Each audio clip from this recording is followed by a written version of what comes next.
Baik, mohon izin menyampaikan Pak Deputi Kepala SMC, Pak Dirjen, dan semua pejabat yang hadir pada siang ini dan rekan-rekan semua, bahwa terkait dengan suhu udara, tadi malam kami sudah merencanakan dan bekerjasama dengan tim dari laut untuk pengaturan lokasi pencarian menggunakan udara. Sebagaimana tadi yang disampaikan oleh Bapak dari BMKG, dan tadi malam juga kami sudah update Pak, kami update juga dari rekan-rekan di BMKG terkait dengan kondisi pada hari ini di wilayah selatan yang memang arusnya cukup kuat, yang tentunya akan menyusahkan kita dalam pelaksanaan pencarian untuk monitor pergerakan kapal di area selatan, sehingga kami membagi tugas dengan tim dari laut bahwa kami pencarian udara ada di wilayah selatan, dan tentunya nanti kami akan melihat lagi dari weathernya Pak ya, karena tadi disampaikan ada potensi hujan ya. Tadi kami akan melihat itu, kami lebih ke timingnya mungkin Pak Deputi. Nah, kemudian untuk alat udara yang direncanakan ada dari Bali Air, kemudian dari Basarnas sendiri dan Polri, tapi untuk saat ini yang lain belum A1, mohon izin Pak, belum A1. Jadi untuk searching area-nya kami tetap sudah kami tetapkan, hanya nanti kami akan mengoptimalkan dulu apa yang ada. Kalau saat ini yang ready dari jam 8 adalah dari alut Basarnas atau suhu udara Basarnas, kami akan gunakan itu. Jika nanti yang lain sudah A1, maka kami akan membuat timingnya yang berbeda, tapi pada area yang sudah kita tentukan. Demikian Pak Deputi. Terima kasih. Baik, terima kasih kru udara. Kemudian untuk kru darat yang dari rekan-rekan Polri, saya sampaikan kepada para hadirin dan media, kemarin rekan-rekan Polri, khususnya Pak Kapolda, saat pergerakan dari Surabaya menuju Banyuwangi, langsung juga melakukan searching udara dengan satu heli Polda. Kemudian saya juga dari Jakarta langsung sampai sini sekitar 14.57, langsung melakukan searching udara juga sampai 15.36. Kemudian setelah review di dinding dari Basarnas melakukan check road menuju ke dermaga ASDP sini, yang mungkin mudah-mudahan nanti heli Basarnas dan heli Polri kalau sudah siap bisa langsung stay di sini. Itu untuk yang heli Polri. Kemudian untuk kawan-kawan Polres dari Polri, kemarin manakala, makanya tadi saya bagi dua, OSC Gilimanuk dan Ketapang, dengan data fakta korban yang selamat diketemukan di wilayah Gilimanuk, Kapolda Jawa Timur dan Bali berkoordinasi sehingga verifikasi dan identifikasi korban selamat dilakukan di sana. Setelah siap baru digeser ke sini. Kemarin diterima oleh Pak Darmanal, Kapolres dan Kakansar Surabaya. Langsung dan dilakukan trauma healing, pengecekan medis, baru mereka kembali. Kita selalu akomodir dan akomodatif kepada korban khususnya yang selamat ataupun yang meninggal. Rekan-rekan media kemarin sudah mengetahui langsung dan itu sudah arahan Bapak Menteri Perhubungan, di mana korban yang ingin selamat dan segera ingin pulang, kondisi kesehatannya stabil, tidak memerlukan trauma healing ataupun konsultasi psikis, bisa langsung kembali. Demikian juga semalam selesai rilis dari hasil evaluasi, Pak Menhub langsung menerima keluarga korban dan menyerahkan jenazah, sehingga diupayakan lebih manusiawi dan humanis lagi keinginan pihak keluarga bagaimana sehingga jenazah bisa langsung dibawa. Malah Pak Kapolda memberikan jaminan administrasi surat-surat kita susulkan secepat mungkin. Kita memberikan pelayanan maksimal kepada masyarakat yang terdampak ataupun sedang berduka. Itu untuk dari Seru Darat Polres ataupun Polri dan jajaran yang ada terlibat dalam operasi SAR KMP Tunu Pratama Jaya ini. Itu yang saya sampaikan. Selanjutnya mungkin Pak Dirjen dari siapa lagi?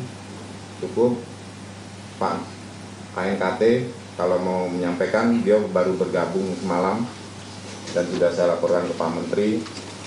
Tapi sampai dengan operasi SAR H+7, saya berharap kita fokus mencari menolong korban, tidak membicarakan yang lain dulu. Demikian, terima kasih. Terima kasih Pak Eko. Yang saya hormati rekan-rekan semuanya dan media. Pertama, saya ingin ikut berbelasungkawa atas kejadian ini. Semoga mereka yang menjadi korban bisa diampuni dosanya dan diterima di sisinya. Kami dari KNKT tugasnya adalah melakukan investigasi untuk mengetahui penyebab dari kecelakaan. Namun di dalam masa operasi SAR ini, semua seperti yang disampaikan Pak Eko, kita saling membantu untuk bagaimana bisa menemukan korban baik yang selamat maupun yang meninggal secepatnya. Jadi apa yang bisa dibantu KNKT saat ini adalah kita mengikut koordinasi dari SAR. Nanti kalau SAR-nya sudah close, baru kami akan sepenuhnya bertanggung jawab untuk kelanjutan dari investigasi. Jadi mungkin investigasi ini kita mulai dari saat kapal berangkat. Ketika kapal berangkat kan dikeluarkan SPP. Bagaimana proses pengeluaran SPP?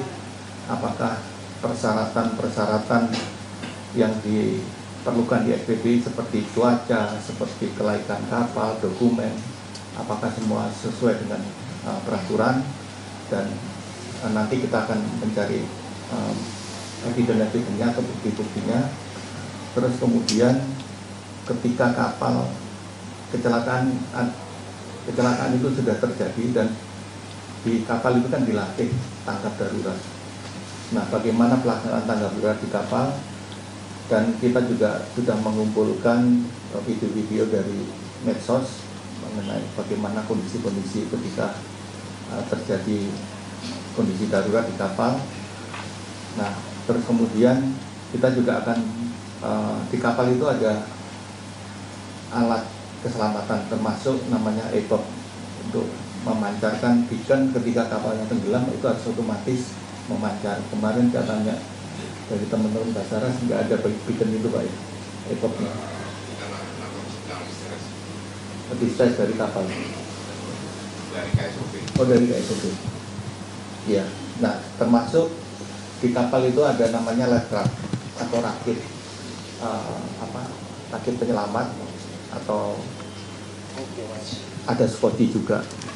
Nah, berapa life raft yang aktif saat itu? Karena life raft ini dalam kondisi darurat seperti ini sangat membantu untuk bisa digunakan para penumpang untuk dilakukan penyelamatan sampai menunggu tim penyelamat datang kemudian. Nah, di sini kami juga akan melakukan evaluasi. Kenapa karena pada waktu kecelakaan Yunis ataupun Ravelia di daerah sini, itu juga mengalami hal yang sama, bahwa life raft-nya tidak berkembang semuanya. Nah, ini kami hal-hal yang berulang seperti ini akan menjadi perhatian kami untuk kami segera mengeluarkan semacam rekomendasi segera untuk dilakukan proses evaluasi mengenai life raft. Tapi kami belum tahu di kapal Tunu Pratama Jaya ini apakah life raft-nya berkembang semua atau tidak. Kemudian bagaimana kenapa ada korban-korban ini terjadi, dan kita akan melihat proses-proses selanjutnya, terutama nanti masalah penyebab dari kecelakaan kapal. Nanti kami akan lakukan evaluasi di Jakarta. Mungkin itu proses yang kita akan lakukan. Jalan ceritanya kurang lebih seperti itu, mulai dari saat berangkat kapal terjadi kecelakaan, kenapa timbul korban, kelemahan-kelemahannya di mana. Nah, kelemahan-kelemahan ini akan kita masukkan di dalam rekomendasi KNKT agar kecelakaan dengan penyebab yang sama bisa kita hindarkan. Mungkin itu Pak Eko. Terima kasih. Wassalamualaikum warahmatullahi wabarakatuh. Terima kasih Kepala KNKT, dan selamat datang Pak Ferry dari Gapasdap ya, sebagai operator komunitas operator angkutan penyeberangan. Jadi kemudian Pak Dirjen, terima kasih. Mudah-mudahan apa yang kita rencanakan hari ini bisa berjalan lancar sesuai rencana. Kemudian dari Pak KSOP, sorry, silakan. Mohon maaf. Terima kasih Pak. Selamat pagi, salam sehat semuanya. Mohon izin Pak Deputi, Pak Dirjen. Ini hanya sebatas informasi aja bahwa kami sudah berkoordinasi dengan Direktorat Navigasi. Insya Allah hari ini kita akan mencoba untuk mendapatkan posisi rack-nya Pak. Ini bertujuan untuk keselamatan dan keamanan pelayarannya. Kemudian nanti kami akan juga bertanya ke BMKG apakah memang karena kami membawa alat berat untuk menggunakan sonar ya. Nanti mudah-mudahan kalau hari ini berhasil, nanti sore mungkin kita bisa infokan atau bisa kita laporkan. Terima kasih Pak Deputi. Terima kasih Pak KSOP. Mohon maaf ya. Terus ini sebenarnya tuan rumahnya KSOP sama home supportnya nih Pak GM nih. Pak GM mungkin ngomong dulu lah, karena kita sudah ada di rumahnya beliau-beliau. Sekali lagi mohon maaf, kami persilakan.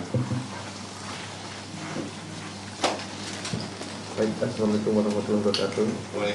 Terima kasih pimpinan yang saya hormati, Pak Eko selaku pimpinan dari Basarnas mewakili dalam upaya menanggulangi atau upaya evakuasi penyelamatan KMP Tunu, Pak Dirjen.